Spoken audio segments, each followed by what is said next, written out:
SP সিয়াম আপনাকে যুক্ত করা আছে, বলেন আপনি। জি ভাই, শুনতে পাচ্ছেন? হ্যাঁ, শুনতে পাচ্ছি, বলেন। ভালো আছেন না? জি, আমরা ভালো আছি, বলেন। আচ্ছা ভাই, আমি একটা কোশ্চেন করতে চাচ্ছিলাম। ওই কাবা যে কয়েকবার মানে মানে ধ্বংস হয়েছিল, এর মধ্যে যে কার্মাশিয়ানরা যে অ্যাটাক করেছিল একবার, তারপরে যে ওই যে আপনার যে হাজরা আসওয়াদ যে স্টোনটা ছিল ওটা নিয়ে গেছিল ওরা, ওইটা সম্পর্কে কি কোনো ইসলামিক হিস্টোরি আছে নাকি, মানে কোনো বই আছে নাকি, যে এটা মানে ইসলামিক কোনো হিস্টোরিক্যাল এভিডেন্স আছে নাকি? আমি জানি যে এটা হিস্টোরিক্যাল এভিডেন্স আছে, বাট ইসলাম কি ওটাকে মানে কোনো ইসলামিক ডকুমেন্টেশনে ওটা কি মানে অ্যাকনোলেজ করে নাকি? ডকুমেন্টেশন কি বলতে কি বোঝাচ্ছেন আপনি? যে ইসলামিক স্কলাররা এটা কার্মাশিয়ান ইসলামিক স্কলাররা এটাকে হ্যাঁ, অ্যাকনোলেজ করছে কিনা সে জি, জি। থাকতে মানে পারে। স্কলাররা অ্যাকনোলেজ থাকতে করেন। পারে, আমি অ্যাকনোলেজ তো করে, বাট তারা এটা নিয়ে বই লিখছে কিনা সেটা আমি বলতে পারবো না আসলে। সো অ্যাকনোলেজ করলে তাহলে কেমন হলো জিনিসটা? যে যেহেতু এটা সবচেয়ে ইসলামের দৃষ্টিতে সবচেয়ে পবিত্র স্থান। হ্যাঁ, ওরা তো বলে যে এটা অ্যাকনোলেজ আল্লাহ করলে মানে কি কেমন হলো, মানে কি তারা তো একই সাথে বিশ্বাস করে যে আহ, প- একই সাথে বিশ্বাস করে যে তাকদীরে সবকিছু আগে থেকে লেখা আছে, একই সাথে বিশ্বাস করে যে আল্লাহ মানুষকে স্বাধীন ইচ্ছা দিচ্ছে। তাদের তো তাদের তো বিশ্বাস করতে কোনো সমস্যা নাই, এরকম একদম একদম জিনিসে বিশ্বাস করতে তাদের কোনো সমস্যা নেই। না, মানে আমার কথা হচ্ছে যে লাইক তারা তো বলে যে কাবাটাকে আল্লাহই রক্ষা করবে যেকোনোভাবেই। ঠিক আছে? তাহলে মানে আমার কথা হচ্ছে যদি এটা অ্যাকনোলেজ করে ওটা এবং এটা যদি যেটা ওকে, ওটা আর কি টেস্ট ছিল, মানুষের ইমানের টেস্ট ছিল আর কি। আচ্ছা, আচ্ছা। আচ্ছা, দ্যাটস ফানি। সো আরেকটা কোয়েশ্চেন আছে, যেমন আপনার ইসলামিক দৃষ্টিতে বা যে আব্রাহামিক রিলিজিয়ন গুলো আছে ওগুলাতে বলা হয় যে আদম ১ম মানুষ। ঠিক আছে? তাহলে আ মানে প্রি হিস্টোরিতে মানে আদম যদি ১ম মানুষ হয়, তাহলে এটা তো প্রি হিস্টোরিক্যাল টাইম, রাইট? আমার কথা হচ্ছে যে আদমের নাম বা আদমের যে ইতিহাস এটা কিভাবে মানে ওরা মানে কিভাবে ব্যাখ্যা করে যে এটা কিভাবে মানুষ জানলো? এটা কি কোনো ধর্মগ্রন্থের মাধ্যমে জানছে? ওহির মাধ্যমে, ওই সময় কি লেখা রাখছে বা এটা কি মানুষের মুখে, ওহির মুখে? মাধ্যমে জানছে, পরবর্তীতে ওহির মাধ্যমে জানছে। আচ্ছা, ওহিতে বলা হয়েছে যে আদম মানে ওই সময় তাহলে তার মানে আদম হচ্ছে ওই সময় আ লিখতে পারত না, বলতে পারত না বা এরকম কিছু। কিন্তু সে হচ্ছে লিখতে ওহির পারতো না, মাধ্যমে। বলতে পারতো না, হয়তো ওই সময় তারা বলবে যে লেখার সিস্টেম ছিল না, তারা মুখে মুখে প্রচলিত মুখে মুখে ইয়ে করছে, মুখে মুখে আর কি এই কথাগুলো প্রিচ করছে, বাট ওটা লেখার মতো কোনো সিস্টেম ছিল না, যেহেতু ওই জন্য তারা লিখতে পারে নাই। আচ্ছা। That's interesting. আচ্ছা, একটা লাস্ট কোয়েশ্চেন করি, সেটা হচ্ছে যে আপনার এই যে যারা বিশ্বাস করে বা আমিও একসময় অনেক বিশ্বাসী ছিলাম, এমনকি ট্রুলি অনেস্ট লাইক আমি আ যখন আমার মনে আছে লাইক 2004-06 এর দিকে যখন আমি লাদেনের জন্য আরকি আমি মিছিলও করছি। এরকম ছিল। তো যাই হোক এনিওয়ে তারপরে অনেক পড়াশোনা বা কারণে আমি এগুলো থেকে একটু দূরে সরে আসছি। আ তো আমি তারপরে ঘটনাক্রমে আমি একটু বাইরের দেশে এসে পড়ি। ঠিক আছে? আ তো তারপরে হচ্ছে আমার এক ফ্রেন্ড আমাকে বলল যে, "হ্যাঁ, আমেরিকান ন্যাশনাল হিস্টরি মিউজিয়ামে অনেক কিছু আছে যেটা তোর এভোলিউশন আ মানে এভোলিউশন অনেক কিছু আছে বা ডাইনোসর এসব জিনিস আছে। একবার দেখতে যাইস।" তো আমি একবার দেখতে গেছিলাম। তো ওখানে অনেক খুব সুন্দরভাবে ওখানে একটা ল্যাব আছে। ওখানে ওরা একদম ডিসপ্লে করে যে মানে মানুষের রিয়াল যে ফসিল গুলো আছে, আগের যে মানুষগুলো অস্ট্রালোপিথেকাস, তারপরে নিয়ানডার্থালস সবকিছু দেখায়। তো ওরা ওইভাবে দেখায়, দেখায় এক্সপ্লেইন করে। ঠিক আছে? মানে রিয়াল প্রুফ যেটা আমার চোখের সামনে। তো এরপরে তো আমি ওই বিশ্বাস থেকে অনেক দূরে সরে গেছি। লাইক যেহেতু মানে এই প্রুফ গুলা। কিন্তু মজার ব্যাপার হচ্ছে যে আমার যেই ফ্রেন্ড গুলো মানে যেই ফ্রেন্ড আমাকে রিকমেন্ড করছিল, অবভিয়াসলি তারা হাইলি এডুকেটেড। কিন্তু আমি দেখলাম যে তারা এই জিনিসগুলো জানে। কিন্তু তারপরেও তারা হচ্ছে ইসলাম বিলিভ করে। সো এই জিনিসগুলো মানে আমার কথা হচ্ছে যে কিভাবে পসিবল? আপনার কি মনে হয়? Like why they still believe this? Like after seeing this kind of evidence? বায়াসনেসের জন্য আপনি পক্ষে মানে বায়াসনেসের জন্য যখন আপনি আপনি যে ধারণাটা পোষণ করেন সেটার বিপক্ষে প্রমাণ পান, সেটাকে মনে করবেন সে ইয়েগুলা প্রমাণগুলো অথেন্টিক না বা সাজানো, এরকম মনে করবেন। আচ্ছা। মানে এটা তো আপনার চোখের সামনে পুরা দেখা যাচ্ছে। তারপরও আপনি মানে মানুষের মধ্যে এত biasness কাজ করে, মানে which is very weird like মানে আমি জানি না। এটা আমার কাছে ইয়ে লাগে। এটা যদি সলভ হয়ে যেত তাহলে তো মানুষ ভালো হইতো। তাও ঠিক। জিসিয়াম ভাই আর কিছু বলবেন ভাই? সরি ভাই। ভাই আর কিছু কি বলবেন? না, that's all. Thank you so much. আচ্ছা, থ্যাংক ইউ তাহলে যুক্ত হওয়ার জন্য ধন্যবাদ। নেক্সট টাইম আবার কথা হবে। শান্ত আরডি আপনাকে যুক্ত করা হচ্ছে, প্লিজ আনমিউট করে বলুন।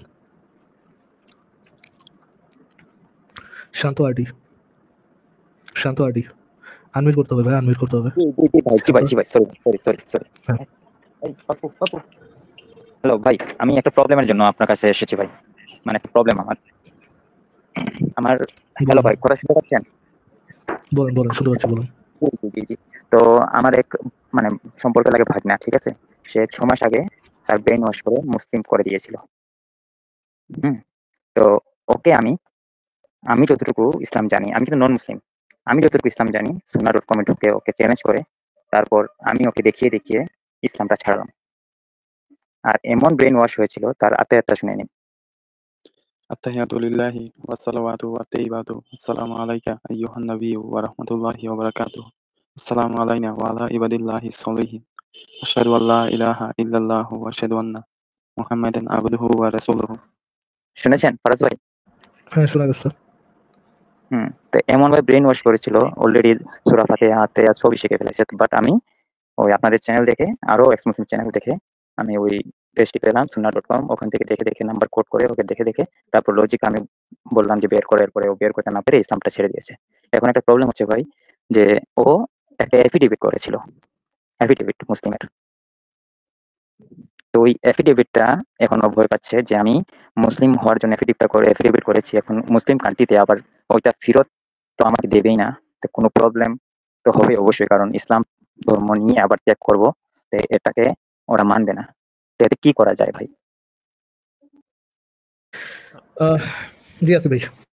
এটা নিয়ে চুপচাপ থাকেন, বেশি উচ্চবাচ্য করেন না, চুপে চাপে থাকেন। ওদের সাথে আর মানে এফিডেভিট কি ওই ওদের কাছে আছে, যে যাদের কাছে ইসলাম কবুল করেছিল সেই জি, জি, হুজুর বা সেই তাদের রাইখা কাছে দিছে। আছে? জি, এফিডেভিটের যে কাগজগুলো আছে না ওইটা রাইখা দিছে। তাহলে এটা নিয়ে চুপচাপ থাকেন।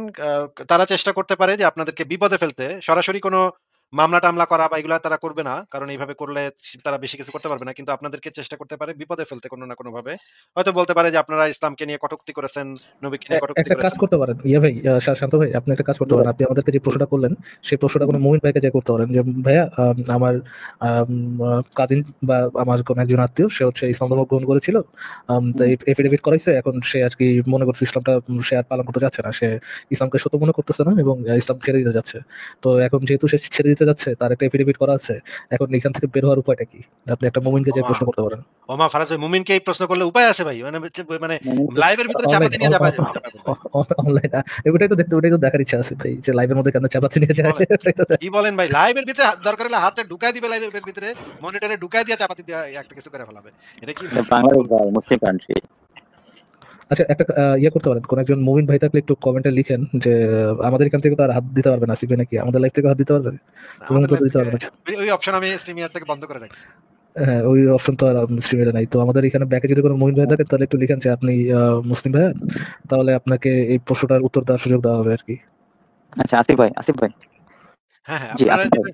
যেটা করতে পারেন ভাই, যে চুপচাপ থাকেন, হ্যাঁ, এটা নিয়ে বেশি উচ্চবাচ্য করেন না, বেশি প্রশ্ন না, প্রশ্ন আবার করেন ওরা না। তবলিগি জামাত। হ্যালো, ওই যে আমরা বলি না গাঠি, তাবলিগ জামাত ওয়াবি হইলে গাঠি। বড় প্রবলেম হবে না। হ্যাঁ? প্রবলেম হ্যাঁ, হবে, কিন্তু এত বড় মেসিভ এক্সট্রিম প্রবলেম হবে না। আ একটু হালকার উপর দিয়ে যাবে। যদি এটা সালাফি-টালাফি, আহলে হাদিস এগুলো হইতো তাহলে বড় সমস্যা হইতো। তাহলে বাসায় আইসা হুম, পুরা পরিবার সুদ্ধা উল্টা-পাল্টা দিত আরকি। সালাফি হুম, আর মানে আহলে হাদিস এগুলো হইলে। কিন্তু তাবলিগি পার্টি এরা এত জামাতি হইলেও প্রবলেম করত। কিন্তু তাবলিগি পার্টি এত মানে বড় সমস্যা করে না। সাধারণত এত বড় সমস্যা করে না। তাবলিগ পার্টি হইলে আপনারা চুপে চাপে থাকেন। এটা নিয়ে বেশি উচ্চবাচ্য করেন না।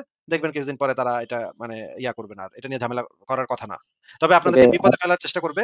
নানাভাবে তবে বিপদে ফেলার চেষ্টা করবে। আরেকটা কথা নিজের বলি থেকে ভাই। আপনার ভাইয়ের যিনি আছেন তাকে একটু স্থানান্তরিত করার ব্যবস্থা করে দেন, সেজন্য অন্য কোথাও যেতে পারে, অন্য কোথাও যে করতে পারে আর কি, স্টাবলিশ হতে পারে। 2-1 বছর যদি আলাদাও থাকে তাহলে ধরেন এই মানে রেশিওটা কমে যাবে আর কি। কারণ যে জায়গাতে থাকে মানে ওখানে মেজরিটি মুসলিম, আর মাইনরিটির মাঝে এক দুটা পরিবারই আছে নন মুমিনের, আর ওর চলাফেরা সব মুসলিমের সাথে, অল মুসলিম, মানে যতটা বন্ধু আছে এভরিথিং সব মুসলিম। আচ্ছা। হ্যাঁ, তাহলে একটু স্থানান্তরিত করার চেষ্টা করুন আর কি, তাকে অন্য কোথাও যাওয়ার একটা পরামর্শ দেন বা ব্যবস্থা করে দেন, সেজন্য আর অন্য কোথাও যেয়ে তার জীবিকা অর্জন করতে পারে। আইন অনুযায়ী, জি ভাই, আইন অনুযায়ী মানে আমি যদি অন্য কোনো মানে আইন অনুযায়ী আর কি কোনো কিছু করার আছে, আইন অনুযায়ী। আইন অনুসারে আপনাদের বিরুদ্ধে কেউ কিছু অ্যাকশন নিতে পারবে না। আইন অনুসারে আপনারাও কিছু করতে যায়েন না। কারণ হচ্ছে তাহলে প্রচার হবে, জিনিসটা আরো প্রচার হবে। হ্যাঁ? হ্যাঁ, যদি প্রচার হয়ে যায় তাহলে তো বাংলাদেশের মবের কাহিনী জানেন, যে মবরা যে কি করবে আপনাদের সাথে। আচ্ছা আচ্ছা, ফারাজ ভাই আর ওই আসিফ ভাই আর ওই যে যে মুসলিম হচ্ছিল ওকে কিছু বলে দিন, মানে একটু অ্যাডভাইস দিয়ে দিন যে আর উনি কি কি আর গতকালকে করবে। যুক্ত হয়েছিল কি নাকি? না না, গতকালকে যুক্ত হয়নি আমি। ও আচ্ছা আচ্ছা আচ্ছা। আচ্ছা, হ্যালো। আরে হ্যাঁ ভাই, বলেন, তো শোনা যাচ্ছে। কি করবেন? তো ভাই আগে আপনার পার্সোনাল ইনফরমেশন আমাদের জানা দরকার নেই। আপনি একটু আলাদা থাকার চেষ্টা করেন। শান্ত আডি নামে যিনি যুক্ত হয়েছেন, ভাই আপনি একটু আলাদা থাকার চেষ্টা করেন, একটু দূরে থাকার চেষ্টা করেন, স্বাবলম্বী হওয়ার চেষ্টা করেন। তাদের থেকে ডিস্টেন্স মেনটেন করার চেষ্টা করেন। দূরে থাকলে ওটার প্রবণতাটা কমে যাবে আর কি। এবং পড়ালেখাটা ভালোভাবে করেন, পড়ালেখাটা শেষ করেন। পড়ালেখাটা শেষ করলেই দেখবেন আপনার যখন একটা নিজস্ব হবে, নিজের পায়ে দাঁড়াবার একটা যোগ্যতা হবে এবং সমাজে একটা সম্মান থাকবে, তখন আর কিন্তু কেউ আপনাকে এভাবে মানে মগজ ধোলাই মানুষ করতে চায়। বিভিন্ন ধরনের গ্রুপই আসলে মানুষের মগজ ধোলাই করতে চায়। মগজ ধোলাই করে আ তাদের পক্ষে আনার চেষ্টা করে। এখানে আপনার যে করণীয় সেটা হচ্ছে নিজের যুক্তি ব্যবহার করে, নিজের চিন্তা ভাবনা করে, বিবেক বুদ্ধি ব্যবহার করে ডিসিশন নেয়া। এমনকি আমাদের কথাও আপনি অন্ধভাবে শুনবেন না বা বিশ্বাস করবেন না। প্রত্যেকের কথাই যুক্তি প্রমাণ দিয়ে চিন্তা ভাবনা করে যাচাই বাছাই করে তারপরে আপনি দরকার হলে সময় নিবেন। কিন্তু মানে যাচাই বাছাই ছাড়া কোনো কিছু গ্রহণ করবেন না। এটা হচ্ছে ১ নম্বর কথা। ২ নম্বর কথা হচ্ছে আত্মনির্ভরশীল হন। পড়ালেখা ঠিকভাবে করেন। তাহলে দেখবেন আস্তে, আস্তে সব ঠিক হয়ে গেছে। একটা বিপদের ভিতরে পড়ছিলেন, একটা ভুল করে ফেলছেন। আ এটা ঠিক হয়ে যাবে। কিন্তু এই ভুলটা এমনই ভুল যে এরা হয়তো এখন আপনাকে এমনও হইতে পারে যে আপনাকে মারার চেষ্টা করবে বা আপনাদের পরিবারকে মানে করার চেষ্টা করবে। পরিবারের উপর হামলা-টামলা এগুলা করার চেষ্টা করতে পারে। এইটা থেকে আচ্ছা ভাই শুনুন, রক্ষা। একটা কথা বলি। হ্যাঁ, বলেন। এখন যে এফিডেভিটটা করাইছি, এফিডেভিটের কাগজটা যদি আমি হাতে নিতে পারি তাহলে একটা কিছু করলে কি ঝামেলা হইব নাকি? এফিডেভিটটা আপনি কৌশলে তাদের থেকে বের করার চেষ্টা করতে পারেন যে আমার একটু দরকার। আমি একটা মানে ভর্তি হবো এক জায়গায়। একটা মাদ্রাসায় হুম, ভর্তি হবো। পড়ালেখা মানে ইসলামে উচ্চ শিক্ষা গ্রহণের জন্য আমি মাদ্রাসায় ভর্তি হতে চাচ্ছি। ওই এফিডেভিটটা ঠিক আমার আছে। দরকার। এটা বইলা তাদের কাছ থেকে নিবেন এবং তাদেরকে কোনো ফটোকপি রাখতে দিবেন না। বলবেন মেইন কপিটাই আপনার লাগবে। মেইন কপিটা নিয়ে আসবেন। মেইন কপিটা আচ্ছা, নিয়ে এসে তখন আপনি মানে গাপিস হয়ে যাবেন আরকি। জি, জি, জি। আর ওদের কাছে যদি ফটোকপি থাকে তাহলে ঝামেলা হয়ে যাইব। ফটোকপি থাকলে তারা লিগ্যালি আপনার বিরুদ্ধে কিছু করতে পারবে না। আইন অনুসারে কিছু করতে পারবে না। করতে পারবে হচ্ছে গিয়ে ভয়ভীতি দেখানো, তারপর আপনাকে বা আপনার পরিবারকে করার চেষ্টা, এইরকম কিছু চেষ্টা করতে পারে। সেগুলা থেকে একটু নিজেকে সেফ রাখতে হবে। প্রয়োজনে তাদের সাথে তাল মিলাইবেন। ঠিকই তো। আলহামদুলিল্লাহ, সুবহানাল্লাহ এগুলা একটু বেশি, বেশি বলবেন তাদের সামনে গিয়া। যেন আপনার জি, মানে উপরে যেন কোনো হুমকি না আসে। আপনার পরিবার কিন্তু সবচাইতে ইম্পোর্টেন্ট, হ্যাঁ? জিহাদের পরিবার কথা বলবেন, হিন্দুদের বিরুদ্ধে মানে আক্রমণের কথা বলবেন যে এগুলা ঠিক আছে, এই সেই তারা কাফের। যত ঘৃণা চড়াইতে পারবেন আপনি তত ট্রাস্টওয়ার্দি হবেন তাদের কাছে। হ্যাঁ, কিন্তু ঠিক মানে আছে। এই কাজগুলো আবার এপ্লাই করবেন না। কাজগুলা জাস্ট ওদেরকে বলার জন্য বলবেন। জি, জি। ভাই ঠিক আছে? এমন ভাবে ব্রেন ওয়াশ করেছিল জানেন, এমন ব্রেন ওয়াশ করেছিল ফ্যামিলিতে, এমন ঝগড়া, এমনকি দেবী দেবতা যা ফটো সব মানে ছেড়ে দিচ্ছে। আর যে কেউ ওর সাথে কথার মাঝে পারছে না, কারণ কেউ ইসলাম জানে না, ওকে কাউন্টারও কেউ করতে পারছে না। তো আমি আপনাদের চ্যানেল দেখে দেখে মোটামুটি একটু জ্ঞান অর্জন করেছি ইসলামের সম্বন্ধে, এজন্য। আর ওকে আমার বাড়িতে এনে তারপর ৫-৬ দিন লেগেছে ওকে আমার বুঝাতে, ৫ থেকে ৬ দিন। চিন্তা করেন। কথা শুনে তো মনে হচ্ছে যে বয়স কম। এদেরকে ব্রেন ওয়াশ করে কি একটা অবস্থা। ঠিক আছে। এই জন্য তাহলে আসলে শান্ত ভাই। আমি আর কি হ্যাঁ, বাচ্চাদের সাথে আচ্ছা এগুলো নিয়ে আচ্ছা, কথা বলতে ইন্টারেস্টেড হয় না, ধন্যবাদ। যে এরকম বলেন ভাই। ঠিক আছে। ঠিক আছে শান্ত ভাই, আপনাকে কি বিদায় জানাবো আপনাদেরকে? না, আপনি আপনি কিছু বলবেন নাকি শুনি? যেটা মানে বললাম সেইভাবেই করেন। আর আপনি আর চিন্তা ভাবনা এমনিতে কি করে একবারে শান্ত ভাই একবারেই একটা কাজ ঠিক করেন, হওয়া আপনি যাবে না? আপনি তাহলে অন্য একদিন অন্য একটা নামে যুক্ত হন না, আমরা সেদিন আপনার সাথে অন্য বিষয়ে কথা বলবো, হ্যাঁ? এই বিষয়ে জি কথা বললে আচ্ছা, আপনার সম্পর্কে আরো বেশি ইনফরমেশন পাওয়া যাবে, তো আপনি অন্য একদিন অন্য একটা নামে যুক্ত হন। আচ্ছা, আচ্ছা, আচ্ছা, ধন্যবাদ ভাই, ধন্যবাদ। ঠিক আছে ভাই, থ্যাংক ইউ। ভালো থাকেন। তাহলে বিদায় জানাই। ফারাজ ভাই, আমি তো ৩ ঘন্টা হয়ে গেছে। আমার চলে যেতে হবে। লাস্ট একজনকে যুক্ত করি নাকি আসিফ ভাই? আচ্ছা, ঠিক আছে। আচ্ছা, ঠিক আছে। আমি মোমিন ভাই, আপনি বলুন। আমি মোমিন। ফারাজ ভাই ভালো আছেন? জি ভাই, ভালো আছি, আশা করি আপনি ভালো আছেন, বলুন। ফারাজ ভাই, নতুন ভাই, আসিফ ভাই, ভাই কথা প্রথমেই আমি বোঝা যায় ভাই, আপনার কথা আমি বুঝতে পারতেছি না। তো আসিফ ভাই কথা বুঝতে পারতেছেন এখন? না, আপনার পেছন থেকে একটা ক্যাচ, ক্যাচ শব্দ, ঠুক, ঠুক শব্দ হচ্ছে। আমি কিচ্ছু বুঝতে পারতেছি না। ফারাজ আচ্ছা ভাই, আপনার এখান থেকে কি হচ্ছে শব্দটা? হ্যাঁ, মানে হাতুড়ি দিয়ে কিছু বানানোর আওয়াজ আসতেছে আর কি। আচ্ছা, এখন কি একটু কম ভাইয়া? হ্যাঁ, এখন কম আসছে, বলুন। আচ্ছা, প্রথমেই ভাইয়া দুঃখিত আসলে। আমি একটু ভুল নামে যুক্ত হয়েছি। আমার নাম মমিন না, এবং আমি মমিনের ধারে কাছেরও কেউ না। আমি নিজের নাম প্রকাশ করতে চাচ্ছি না, সেই কারণে এই নামে যুক্ত হবো আর কি। ঠিক আছে, বলেন। আমার শেষ মুহূর্তটা নষ্ট করলেন আরকি। হ্যাঁ, সম্ভবত আসিফ ভাই আমি আপনার লাইভ দেখি অনেক বছর। তো একটা প্রশ্ন এবং একটা ছোট্ট ঘটনা শেয়ার করার জন্য যুক্ত হওয়া আর কি। হ্যাঁ, বলেন। আচ্ছা, আসিফ ভাই, আমি আমি পেশাগতভাবে একজন রিসার্চার। আমিও আপনার মতো একটা সভ্য দেশে থাকি এখন। বাংলাদেশে যখন ছিলাম আমার শেষ কর্মস্থল ছিল পরমাণু শক্তি কমিশন। তো কিছুদিন আগে আপনাদের লাইভ শুনতেছিলাম এবং আপনি একটা ঘটনা বলতেছিলেন যে আপনার বাসে এক মহিলার সাথে আপনার দেখা হয়েছে, বোরখা পরা, গরমে উনি কষ্ট পাচ্ছিলেন।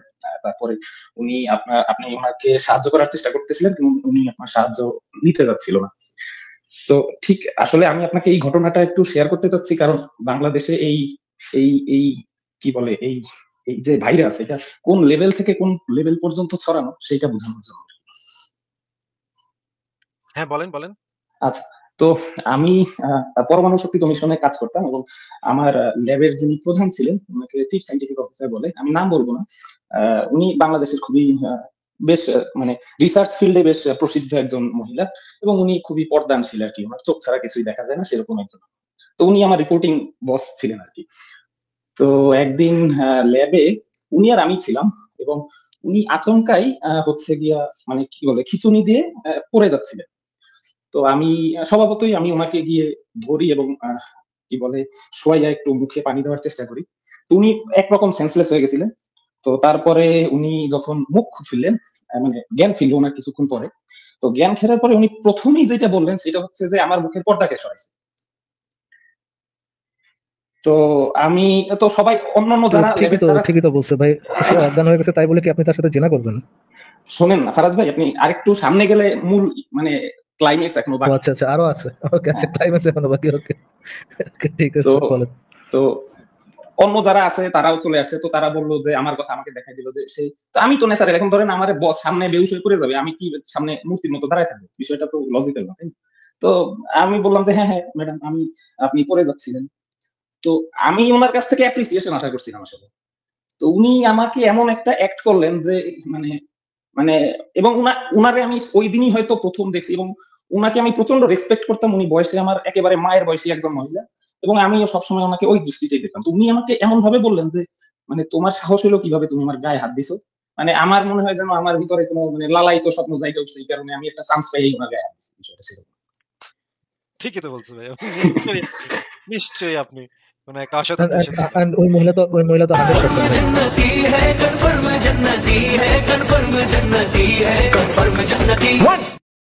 তো এবং এবং উনি বললেন, উনি সুস্থ হইয়া উনি তখন শুধু এইটুকু বুঝাইলেন যে উনি খুবই রাগ করছেন এবং আমার উপরে উনি খুবই অসন্তুষ্ট হয়েছেন।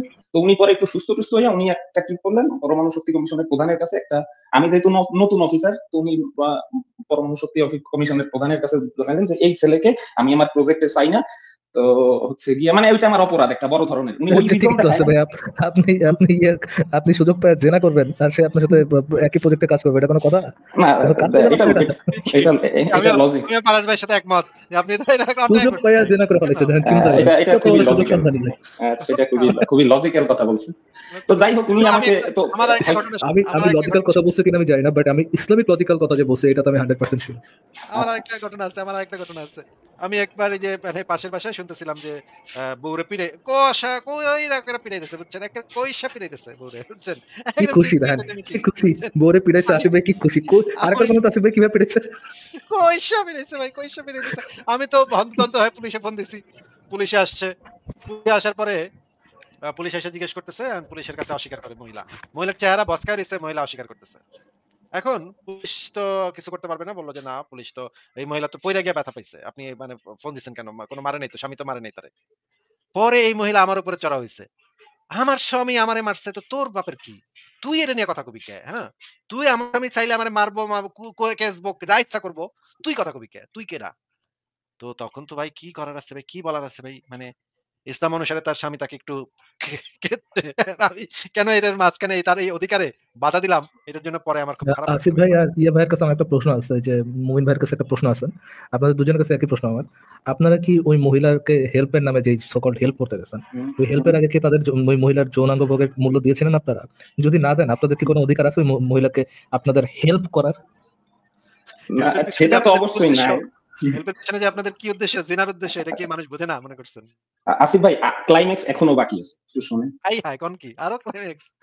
হ্যাঁ ভাই, তো যাই হোক উনি চিঠি দেখলেন তো? যেটা হয় যে মানে সরকারি অফিসগুলোতে যখন চিফ সায়েন্টিফিক অফিসার কোনো রিপোর্ট করে, ন্যাচারালি মানে যে ডাইরেক্টর থাকে সে তো আর আসলে মেইন লেভে কাজ করে না, তো তার এটা অ্যাকসেপ্ট করা ছাড়া কোনো উপায় থাকে না। তো উনি কি করলেন, আমাকে ওই প্রজেক্ট থেকে সরাইয়া আরেকটা প্রজেক্ট দিলেন, যেখানে আসলে বেসিক্যালি কোনো কাজ নাই আর কি। আমি বসে বসে দেখুন বিষয়টা সেরকম কি বলে ওই যে মশারে বন্ধা করার প্রজেক্ট। আমি জানি না পরমাণু শক্তি কমিশনের কেউ শুনলে হয়তো বুঝবে। আমি আমি এই প্রজেক্টের কথা আমি জানি, আমি শুনছি। হ্যাঁ, আচ্ছা, এই বেসিক্যালি হচ্ছে আপনি কোনো এলাকায় যদি মশা থাকে, মশা তো স্ত্রী মশা তো ধরেন প্রজনন ঘটায়, এটাকে বন্ধ করে দিল, এখানে মানে প্রজনন ঘটবে না, বিষয়টা সেরকম। কিন্তু এটা আসলে ওই যে প্রজেক্ট ডাইরেক্টর সে 20 বছর ধরে এই একই প্রজেক্টে আছে, কিন্তু মশা ঠিকই প্রজনন করে যাইতেছে, সে আর এটা বন্ধ করতে পারতেছে না। মানে আপনি নারীর সাথে জেনা করতে গেছিলেন, সেই নারী আপনাকে এমন ইসের মধ্যে ফেলাইছে যেখানে আপনাকে মশার সাথে জেনা করতে হইতেছে। আচ্ছা যাই হোক, সেইটা তো প্রজেক্ট ডাইরেক্টর আমাকে এখানে নারীদের নির্যাতন করছেন আপনি রীতিমতো, নারী মশাদের। আসিফ ভাই, আপনি চিন্তা করেন, ধরেন আমি আমি আমি মানে কি বলে মন থেকে একজন রিসার্চার এবং আমি ল্যাবরেটরিতে কাজ করতে পছন্দ করি। তো আমি 2-3 বছর কাজ করে একটা প্রজেক্টের যে জায়গায় আনছি, কিছু পাবলিকেশনস এর জন্য কাজ করছি, আমার সব শেষ, মানে সব স্টপ করে এমন একটা জায়গায় দিছে যেখানে আমার আসলে আমার কোনো কাজ নাই। যে প্রজেক্ট ডাইরেক্টর, তারও কাজ করার ইচ্ছা নেই, বরং কাজ করলে আরো তার একটু ধরেন চুলকানি হয় যে তোমার থাকো বসে কাজ টাজ করো তুমি। মানে এইটা তো আসলে কোনো মানে কি বলে প্রোডাক্টিভ ওয়ার্ক না, তাই না? তো আমি খুবই ফ্রাস্ট্রেটেড হইলাম। তো আমি মানে চিন্তা করলাম যে আসলে মানে আমি অপরাধটা কি করছি। মানে একটা মহিলা, আমার মায়ের বয়সী মহিলা সামনে পড়ে যাবে, আমি তারে ধইরা একটু পানি দিয়া সুস্থ করার চেষ্টা করলাম, এটা কি অপরাধ? মানে কোন অ্যাঙ্গেলে অপরাধ আমি বিভিন্ন ভাবে চিন্তা করার চেষ্টা করলাম, মানে নিজেরে দোষী বানানোর চেষ্টা করলাম, কিন্তু ধরেন লজিক্যালি তো আসলে এটা পসিবল না। তারপরে একটা পর্যায়ে চিন্তা করলাম যে না, আমাদের দেশে হবে না, এবং আমি দেশের বাইরে চেষ্টা করার পরে খুব সহজেই দেশের বাইরে চাকরি নিয়ে চলে আসি। উনি কি রাস্তায় পড়ে গেছিলেন নাকি কোনো না না, প্রাইভেট ল্যাবরেটরিতে আমরা আমরা আমরা একটা আমরা আমাদের পরমাণু শক্তি কমিশনের ল্যাবরেটরিটা ওটা হচ্ছে থেকে ঠিকই মেইন আছে ভাই। ল্যাবরেটরিটা হচ্ছে আপনি সাভারে। কোন একজন মহিলাকে সেদিন থেকে তাকে সুস্থ করার এই পদক্ষেপ না নিয়ে আপনি নিজে তাকে যে নগ্ন করে ফেলাইলেন, মুখের পর্দা সরাই ফেলাইলেন, তার মধ্যে নগ্নই। চেহারা তো সেন্টার অফ বিউটিনেস হচ্ছে যে আপনার চেহারায়, ওইটাই খুলে তো দেখা ফেলাইলেন। ভাই তো ভাই ফারাজ ভাই, ওনার চেহারা খুলে আমি ওনার তো প্রথম দিন আছি, তো এমন কোনো বিউটিও না যেটা দেখে আমার মানে কি বলে ভিতরে সুপ্ত বাসনা ছিল। এই তো আবার নারী অপমাননাও করে ফেলাইলেন। হ্যালো ফেমিনিজম বেড়ে গেছে। হ্যালো একই সাথে যে ইসলাম অবমাননা করলো, নারী অবমাননা করলো, ভাই খারাপ মানুষ ভাই। হ্যালো একজনকে যেটার ব্যাপারে অ্যালিগেশন দেওয়া হচ্ছে এবং সে বলছে ওইটা দেখে আমি অ্যাট্রাক্টেড নই ভাই, তাতেও আপনাদের সমস্যা। কেন অ্যাট্রাক্টেড না আপনি? কেন? আরে আপনি তাইলে তো আপনার সে সমস্যা আছে, জাকির নায়ক বলছিল না হ্যাঁ, আপনার পুরুষত্ব সমস্যা আছে পুরুষত্ব সমস্যা। ভাই, আসিফ ভাই, কোন সুস্থ মানুষ তো ধরেন মানুষের, আপনি একজনের চেহারা দেখে যদি আপনার মতো অ্যাট্রাকশন না হয়, তাহলে এটা সঠিক যে এটা মতো মেডিকেল ডাক্তাররা তো বলে যে আপনার পুরুষত্ব সমস্যা আছে। I'm a medical doctor. Are you a medical doctor? যাই হোক, সেটা যদি মানে সবাই দেখলেই যদি ভাই আপনার হৃদয় থেকে যদি লালা বাইন না হয়, মহিলাকে দেখলে আপনার হৃদয় থেকে যদি লালা বাহিন না হয়, তেঁতুলকে দেখলে যেমন আমাদের জিভ থেকে লালা পড়ে, সেরকম মহিলাকে দেখলে যদি আপনার হৃদয় থেকে লালা বাহিন না হয়, তাহলে তো আপনি পুরুষই না ভাই, তাহলে তো আপনি দবঙ্গ। কি বলেছেন? আল্লামা শফি বলেছেন। ভাই আমার এখন চলে যেতে হবে।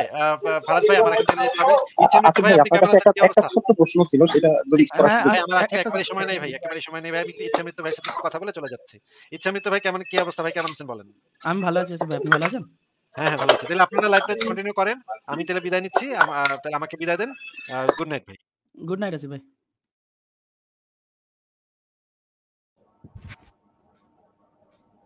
ফারাজ ভাই, আপনার এই আলোচনা শুনতে শুনতে আমার কি মনে পড়ছিল বলুন তো, এই আগের দিন লাইভ শেষ হওয়ার আগে যে এটা দেখেছিলেন না, যে স্বামী একটু জোর জবরদস্তি তো করবেই, তো এই মহিলা কিন্তু ওই জোর জবরদস্তিতে কিন্তু কোনো অসুবিধা নেই, বুঝলেন? কিন্তু কেউ মুখে পানি দিয়ে দিচ্ছে, তাতে সমস্যা। হ্যাঁ, ওইখানে তো সে যৌনাঙ্গ ভোগের টাকা দিছে, উনি তো যৌনাঙ্গ ভোগের টাকাই দেন, ফ্রি সেক্স করতে গেছে তার সাথে, ঠিকই তো আছে।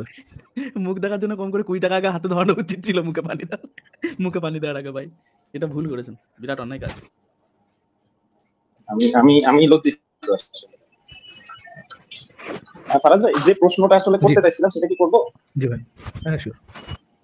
না, আমি তো ধরেন যেটা আমার একটু আমি জানি না, সেটা হচ্ছে যে বাংলাদেশে যদি পোশাকের ব্যাপারে আসলে রেঞ্জটা এইরকম হয় যে একেবারে দেশের একজন চিফ সায়েন্টিফিক অফিসার থেকে একেবারে লোকাল পাবলিকের পর্যন্ত মানে একই বদ্ধমূল ধারণা প্রকাশ করে, সেটা ঠিক আছে। আচ্ছা, অমুসলিমদের ক্ষেত্রে মানে কোরআন সুন্নাহ কি বলা, তাদের পোশাক কেমন হবে?